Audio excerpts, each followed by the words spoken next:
everyone. For those of you who don't know me, I'm Heidi Gugisberg Connors. Welcome to my house.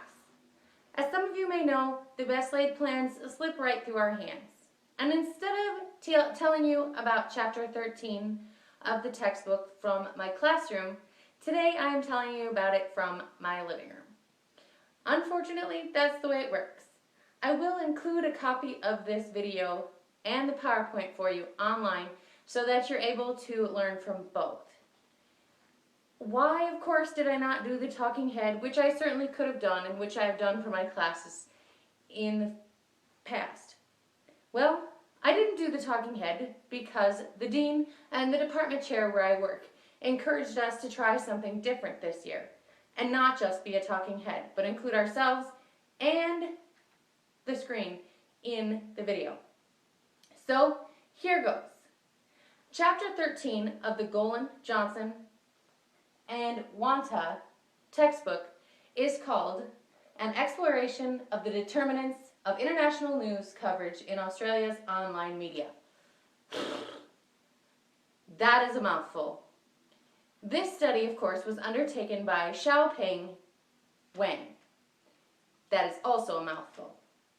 So what did Xiaoping Wang set out to do? First, he decided that news media coverage has likely changed a bit since the Cold War. During the Cold War, things that significantly impacted media coverage from one country to another included gatekeepers, organizational constraints, social cultural structures, and logistical concerns. As you might have imagined, and as Wang discovered in his literature review, things have changed just a bit since the Cold War. Of course, the internet has become even more popular, or even more present, than it was back during the times of the Cold War, thus making a new study necessary. So the purpose of this study was to explore the determinants of online international news coverage in the post-9/11 era through a content analysis of Australia's media. For this study, Wang chose The Australian, one of Australia's major online daily newspapers, and Yahoo 7, one of Australia's most popular sources for internet news.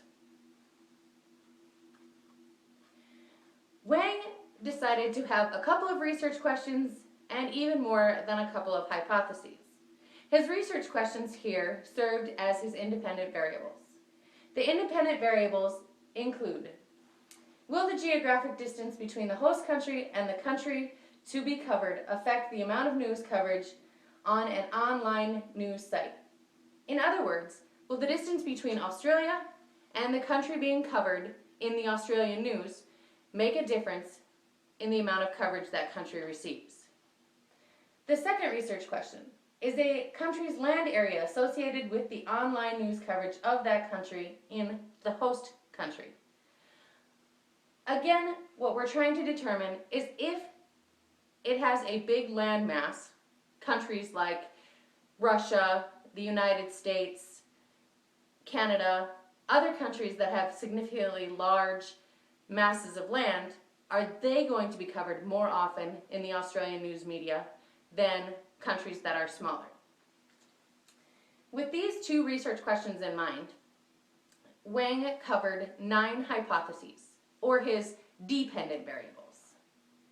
The dependent variables include determining whether a country will receive more news coverage in Australia based on different hypotheses.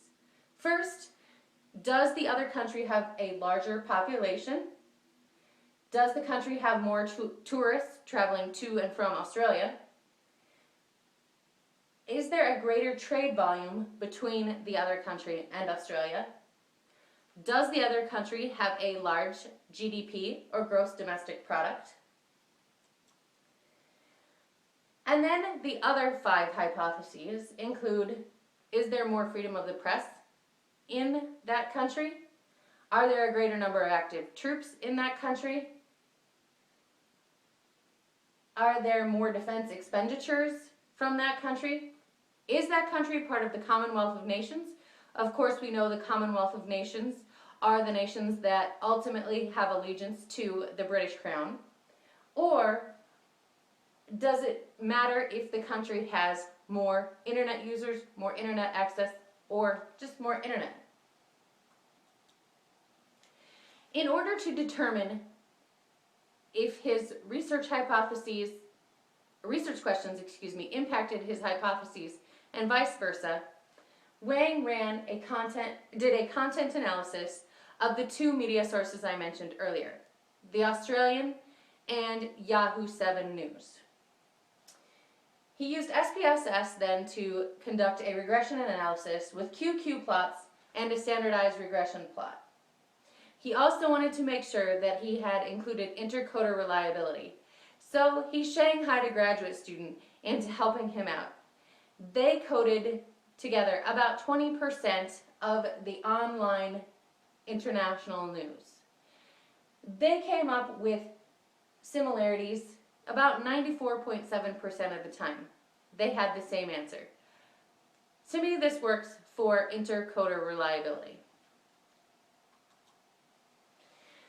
Wang discovered that the 10 most covered nations in the Australian press included the US, Iraq, Israel, India, China, Afghanistan, the United Kingdom, Iran, Pakistan, and the Philippines.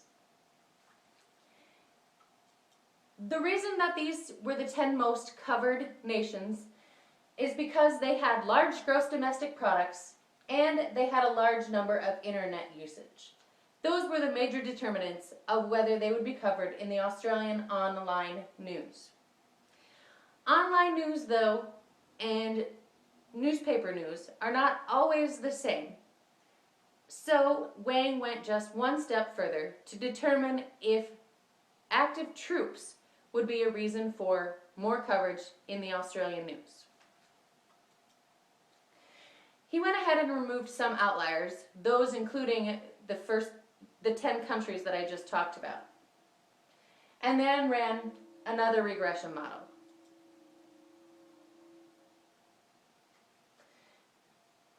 What he found out is that active troops are important and significant just like they were back in the Cold War days, but this is an indicator of why they are covered in online news these days, not necessarily why they are covered in the newspapers. Again, Wang's results include the fact that the gross domestic product and the number of internet users of a nation were major determinants of online internet news coverage in Australia. These two things did not change even when the outliers were removed. So what does Wang recommend for future research? He recommends that we include more news sources, maybe the other major daily paper in Australia, or another online news source for Australians. I recommend for future research that Wang might include the topic of sports. If sports were being played, say the FIFA World Cup was being played, would that cause Australian news to cover that country more frequently or less frequently, depending on if the sport was being played during the period covered by the study? Just a suggestion for some future research.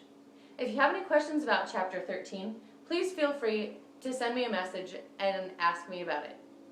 I hope you have learned just a little bit about Wang's idea of what is covered in the Australian press.